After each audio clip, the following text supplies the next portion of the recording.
ازيكم يا جدعان، عاملين ايه؟ وده فيديو جديد. النهارده رحت سوق الجمعه، سوق السيدة عائشة بتاع الحيوانات، وهاخدكوا لفة كده بأسعار الحيوانات، وافرجكوا على ايه الحيوانات اللي بتتباع هناك. فدلوقتي لو انت مش مشترك في القناة، انزل دلوقتي فجر زر الاشتراك وفعل زر الجرس عشان تشوف كل جديد عن الحيوانات. ولو عجب الفيديو دوت ما تنساش تدينا اللايك العنيف، وانزل دلوقتي ادينا كومنت واثبت وجودك ان انت في القناة وفعلا متفاعل. ويلا نبدأ الفيديو. نبدأ جولتنا ونشوف معانا هنا التمساح النيلي الكبير. كان سعره 2000 جنيه. مش غالي ولا رخيص قوي. تمساح 2000 جنيه. ونخش معاكم هنا على الصقر الوكري، ومن افضل الصقور في التدريب والتربية، حلو جدا. وديت بوم العقابية، مش عارف، ما سألتش على سعرها الصراحة، لان تجارة الجوارح في مصر مش محببة. ويعني بومة كويسة جدا للتربية بس مش للتدريب او للتصقير، لان البوم مش نافع للتصقير اصلا.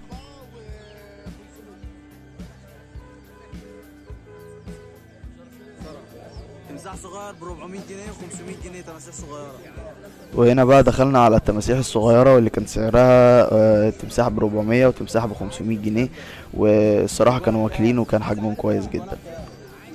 4000 جنيه إجوانة حمراء. وهنا دخلنا شفنا الإجوانة الحمراء، واللي كان سعرها 4000 جنيه. الإجوانة بتتغذى على الخضروات، على الفواكه، على الحاجات الخضراء، ونسبة 1% بس حشرات. الإجوانة من الكائنات المميزة جدا في التربية، والإجوانة الحمراء كمان من أجمل أنواع الإجوانات.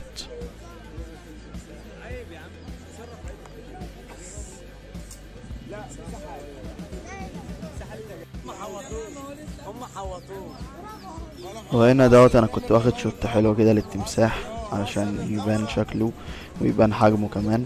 التمساح باين جدا انه صحته كويسة.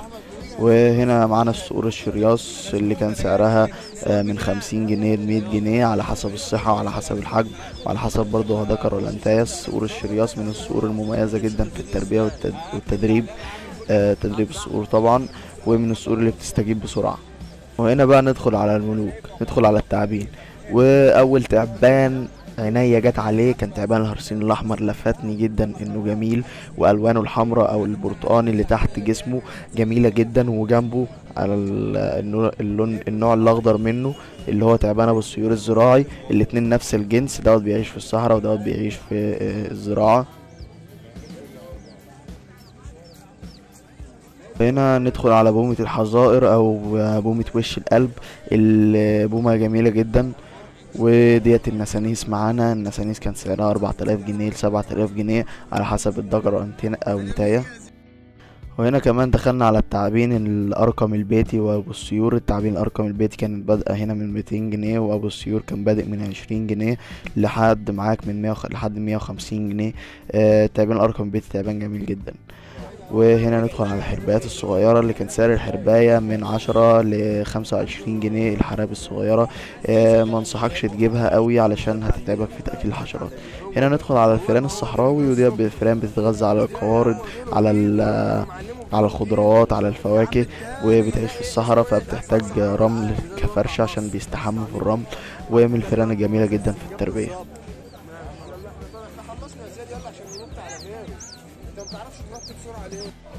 وهنا بقى دخلنا على الجربوع او اليربوع المصري. ودوت اليربوع الصغير اللي الصراحة تجربة تربيته ملهاش حل وملهاش مثيل. ودوت من القوارض اللي انا ربيتها ومش هتتعوض. قارد جميل جدا، قارد نضيف جدا، ولازم كل شوية يستحمى او يمسح نفسه بالرمل. حاجة من الحاجات اللي لو انا اتعرض عليا اربيها تاني اكيد هوافق. اليربوع المصري كائن جميل جدا، والجوز كان سعره من 100 جنيه ل 120 جنيه على حسب الصحة والحجم. انا شايف الدنيا عادي، بس البطاريه انا واخده مش مشحون. وهنا دخلنا على تعبان الارقم الصحراوي، واللي كان سعره من 100 جنيه لحد 200 جنيه. وتحته تعبان الخضيري اللي كان سعره من 150 جنيه لحد 300 جنيه على حسب الصحة والحجم. اتفرجوا على التعابين ديت، اشكالها جميلة جدا سبحان الله. وراك يا كابتن؟ امال اصور ايه؟ الحاجات دي؟ بس حاجات دي تعبانه يا كابتن. وانت مش عارف تتكلم من الجماعه ان انت هتقدر. الراجل المحترم ده يا جدعان متابع على اليوتيوب، وطلب مني اصوره واطلعه، يعني فان كده اي كلام، متابع كده وخلاص. احنا كده بقى داخلين على عالم تاني خالص، عالم البغبغانات. بس قبل ما ندخل العالم دوت، انزل يا عم دلوقتي اعمل اشتراك في القناة. انت ازاي واصل لحد هنا في الفيديو وما عملتش اشتراك للقناة لسه؟ يلا، ولو انت عامل اشتراك اعمل لايك، ويلا ندخل على البغبغانات.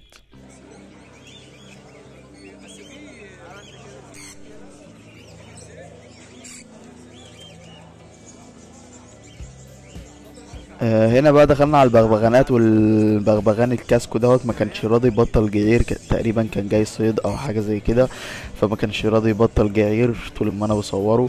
ولما سألت عن سعره كان سعره 7000 جنيه. استمتعوا بالمشاهد بتاعته والتربيه.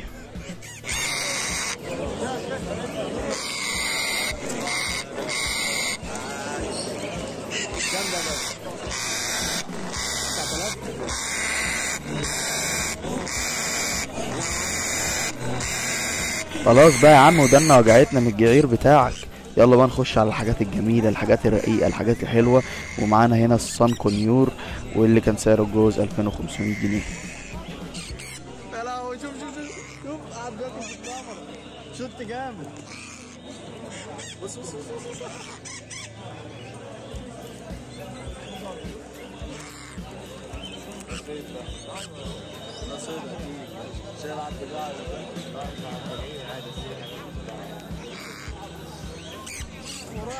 وهنا بقى ندخل على الميني ميكاو، واللي انا ما سالتش على سعره، انا اسف. بس بغبغان جميل، حلو حلو قوي، يعني كانك مربي ميكاو صغير في البيت. هنا بقى ندخل على الملوك. الدره الهندي. الدره الهندي دوت كان سعره 5000 جنيه للالبينو، 3000 جنيه للاخضر.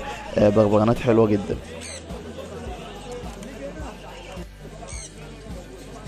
نخش بقى على الكناري والحاجات المغردة والحاجات الجميلة. وكان في هنا كناري بشوشة وكناري أشكال حلوة جدا. أنا الصراحة ما بفهمش في الطيور فمش هفتي. كان سعرهم بيبدأ من 700 جنيه لحد وانت طالع.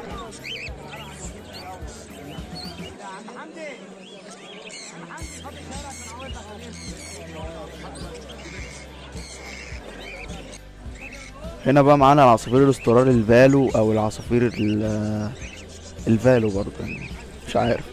عصافير كويسه جدا، انا كنت بحاول انتج منها زمان لما كنت بربي عصافير استرالي، وفعلا انتجت زغلول ومات. بس هي عصافير كويسه وجميله جدا في التربيه واشكالها اسطوريه. دي العصافير ام شوشه الاسترالي العاديه، وديت الزبره كانت ب40 جنيه لحد 200 جنيه. دخلنا هنا بقى على اسعار البغبغانات. القفص دوت كان فيه بغبغان درة اجواز ب7000 جنيه و9000 جنيه. مش عارف الاسعار عالية اوي كده ليه، بس يلا مش مشكلة. وكان فيه كمان بغبغان سنغالي كده مكنتش عارف اجيبه، الكوكر الازرق بحبه جدا، وان شاء الله في المستقبل نجيب واحد.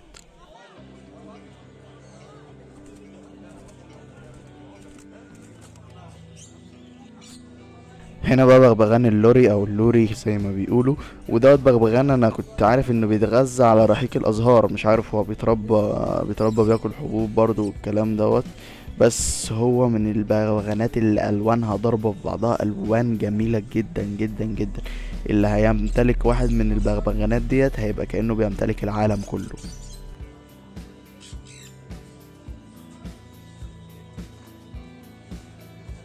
كان سعره من 7000 جنيه ل10000 جنيه.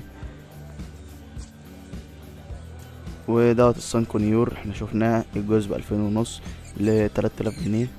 والله بغبغان حلو، بس مش من البغبغانات المتكلمة اوي. ونخش هنا بقى برضو، انا لما سألته على النوع دوت قالك برضو ده لوري، يعني كله لوري. طب ازاي؟ الالوان مختلفة بس قالك ان هما من نفس الجنس. خلاص، من نفس الجنس من نفس الجنس. كان سعر الجوز دول 10000 جنيه.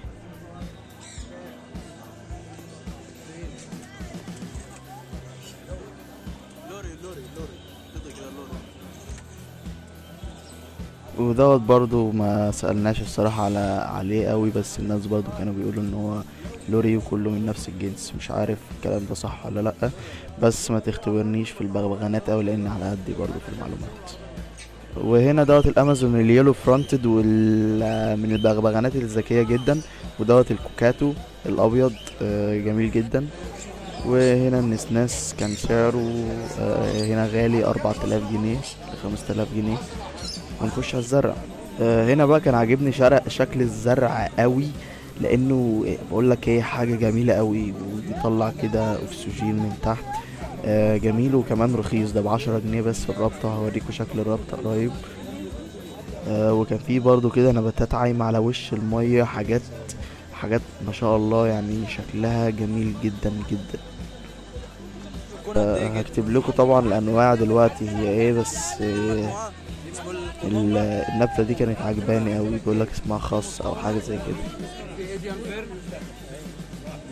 ميديم فيرن، في صرخس، في اولوديا، والسنة الكبيرة اللي ورا. تمام. شكرا. وهنا كانت حاجة نسيت اصورها، اللي هو الهوبي فالكون او الشويهين، اللي هو في قوي منه من الشاهين او ما تبصله، واخد كل ملامح الشاهين بس هو حجمه صغير جدا. ودي بقى الحدايات الكوهية زي اللي احنا اصطادناها في الفيديو بتاع الصيد. طبعا انا اطلقت الحداية اللي احنا اصطادناها. الحداية زي ما انت شايف هي حداية زي ما هي. وديت عندنا هنا البومة القزمة، واللي كان سعرها 80 جنيه ل120 جنيه. وبس كده جولتنا في سوق الجمعة تكون انتهت.